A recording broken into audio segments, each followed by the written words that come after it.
This is a circuit diagram for the Hopkinson's test experiment. In this experiment, two identical DC machines are required which are coupled mechanically as well as electrically. Here one machine acts as the motor and the other one as the generator. Mechanical output of the motor drives the generator while the electrical output of the generator supplies the input to the motor. Since the machines have internal losses, the motor-generator combination draws power from an external DC supply. Hence, by measuring this power drawn from the external DC supply, this test can be used to determine the full load losses of the machine without actually loading the machines. Diagram for Hopkinson's test.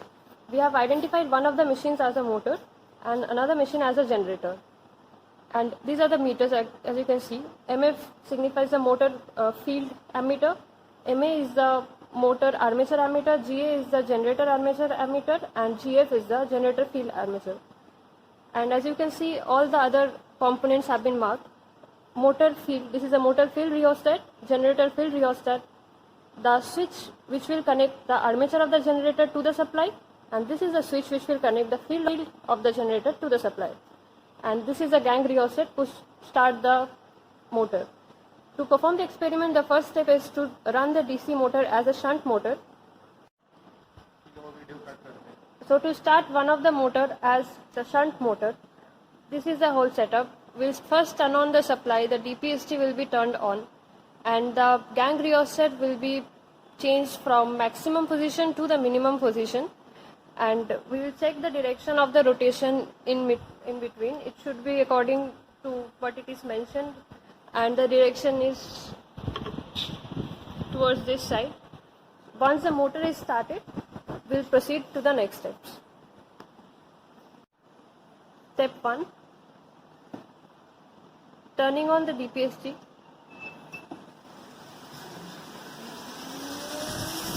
As you can see, the direction is what is mentioned on the motor. Now to change the gang rheostat from maximum to minimum so that we can attain the rated speed.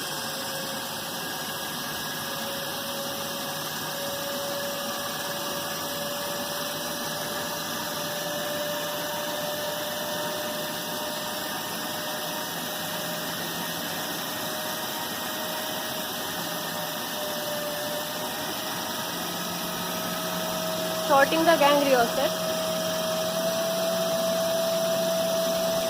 Now we'll check the speed of the motor.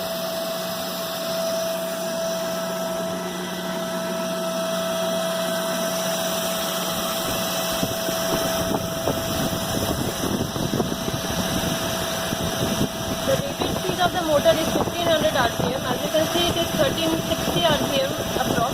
We'll change it to the rated speed.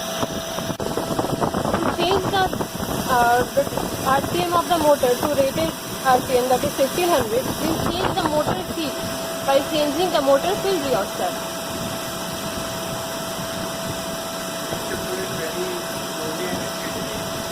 We should do it very slowly and steadily. With each small adjustment, we will check the speed. As we can see, the speed is moving to 1375 RPM. So right now the speed is the rated speed 1500 rpm.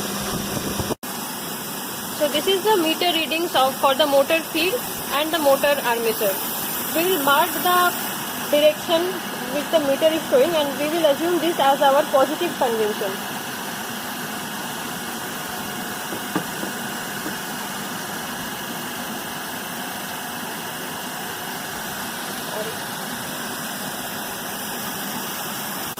This is a no-load reading of the motor.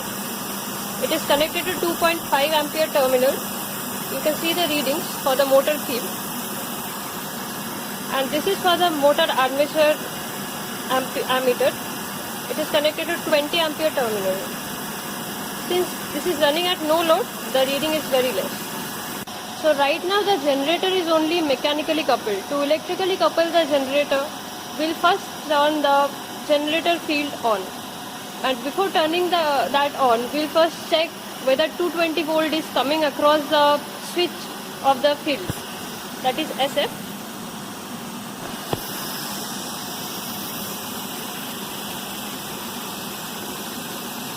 As you can see, the supply voltage is coming across the switch of the field. We'll turn it on and the field will get connected. The generator field will be turned on henceforth.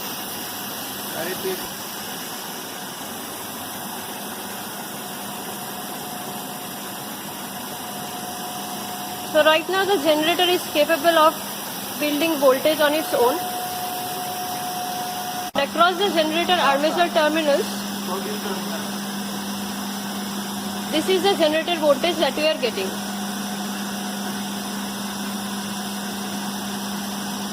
So it's from 210 volts.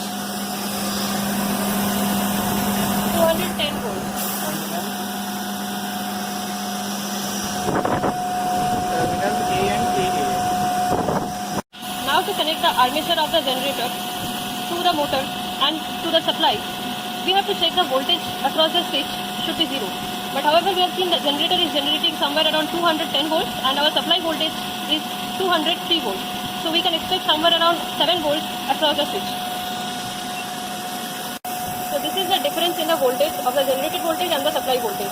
Before we can turn on the armature switch, we have to make sure that this is 0. And we will now adjust the generator field resistance to make it 0 so that the generator voltage matches the supply voltage. Such that the voltage across this voltmeter is 0 and we can turn on the switch. So after adjusting the generated field, we can now see that the voltage across the switch SA is almost 0 and now we can turn it on. Now as the voltage is 0, we can turn on the SA.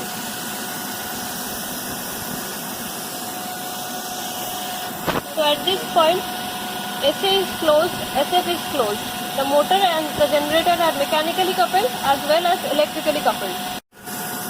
As you can see, as the generator is now electrically coupled, the ammeters are showing some readings. The generator field is showing reading in the right direction. So we will consider this as our positive convention. The armature is showing reading in the left direction. From the 0 indicator, it is showing in the left direction. So for the generator, the positive current sense will be in the left direction. Now we load the motor. To load the motor, we will change the field, and by field we can change both the fields, the motor field as well as the generator field, that will load both the machines. However, we will start with the generator field first.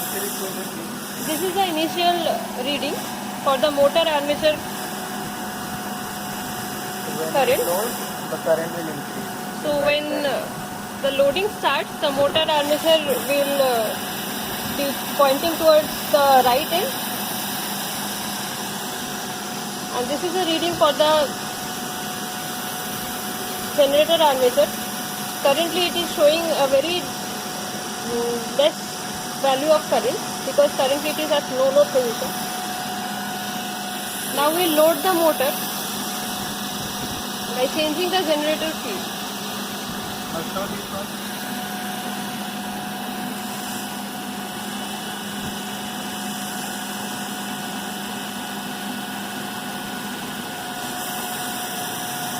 As you can see, the armature current of the motor is changed.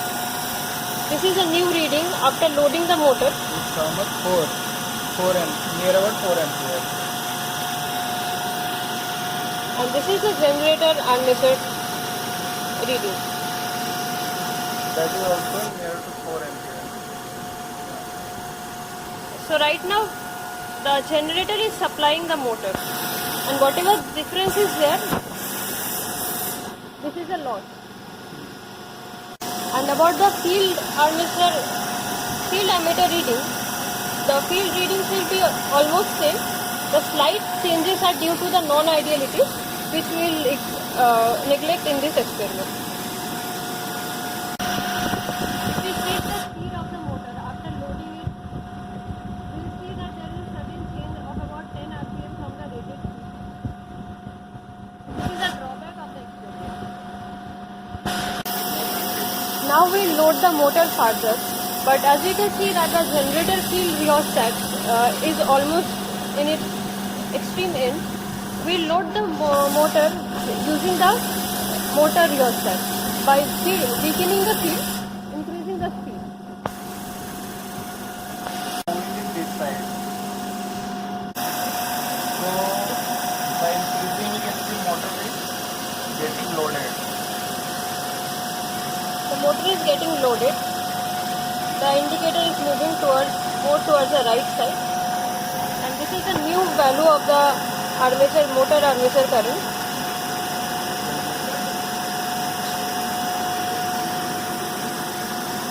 This is the new value of the generator armature current, and as you can see, the field is almost same.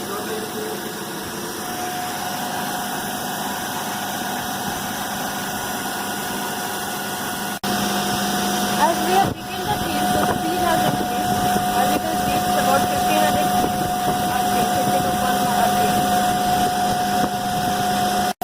So now we'll try to load the motor further. The current ratings of the motor is 18 ampere. So we'll try to load it somewhere around 14 to 15 ampere while keeping in mind the speed is within, not going much above the rated.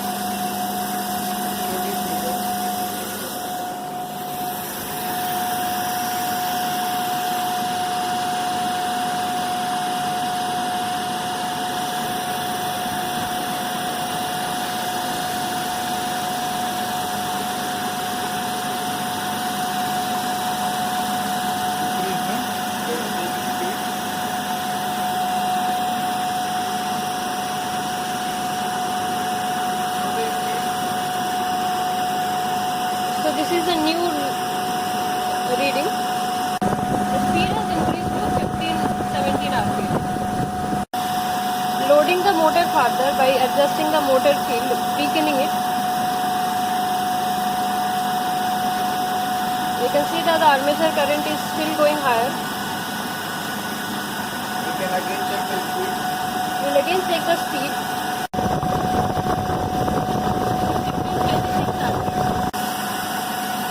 So this is the loading that we have achieved. This is the maximum loading.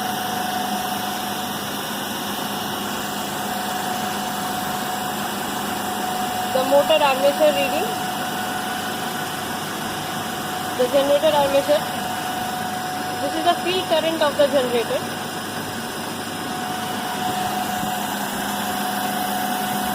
This is the motor field.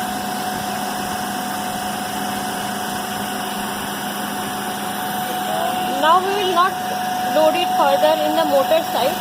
We will try to load it in the generator side. That is trying to make the motor run as a generator and the generator run as a motor. So the readings will now be going in the opposite direction.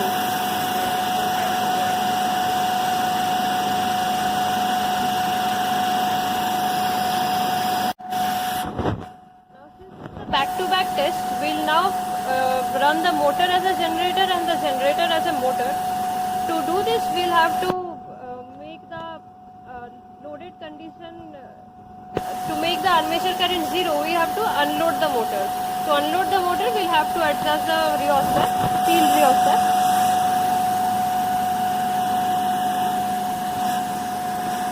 Show this meter.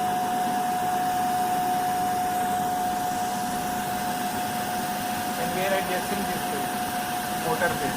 Adjusting the motor field, strengthening the field.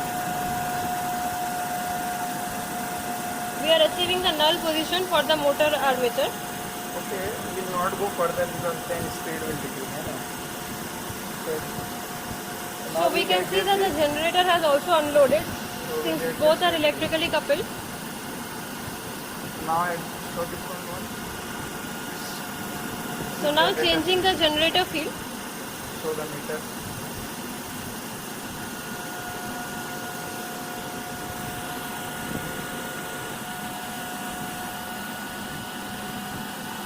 Okay, that has become 0. So we can see that the motor has almost reached its no load position.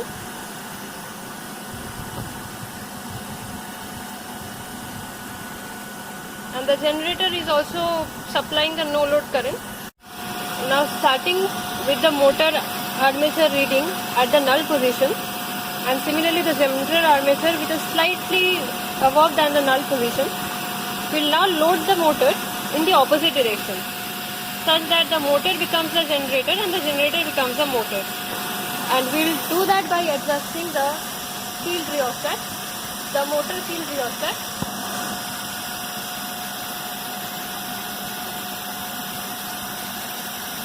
So as we are adjusting, we can see that the motor is getting loaded in the opposite direction. That is, the motor is working as a generator now. And similarly, the generator is now showing, the arrow marked on the meters are showing the convention. That is, this is positive convention for the generator. So the indicator pointing towards this direction means it is now acting as a motor. So this is a loaded condition. The motor field readings all are connected to 2.5 ampere terminals. The generator armature reading and the generator field reading connected to 2.5 ampere terminal. Now we load it further to a maximum load. As we have reached the extreme end for the field rheostat, it is not possible to load the motors and generators further with this rheostat. So this is the final loaded condition. This is the reading for the motor field. This is the reading for the motor armature, which is acting as a generator as of now. This is the reading for the generator armature. The reading for the generator field. So this is all about the experiment. The objective is to find the efficiency plot and to plot it against the various load currents which is happening at different loaded conditions. So for turning off the motor, we'll follow the following sequence. Since this one is right now is loaded for the motor as well as the generator, we'll reach the null point such that the motor and the generator is slightly loaded. As you can see, it is going to the zero position. We are changing the motor field rheostat.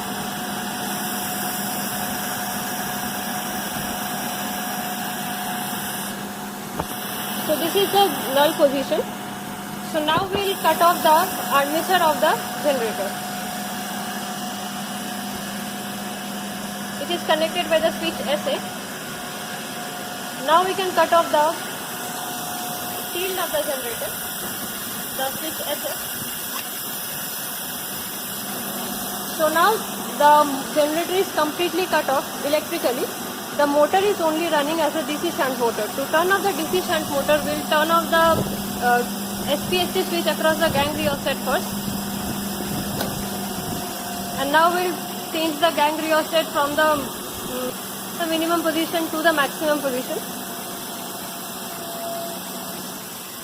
And subsequently, when it has reached, we can turn off the DPST.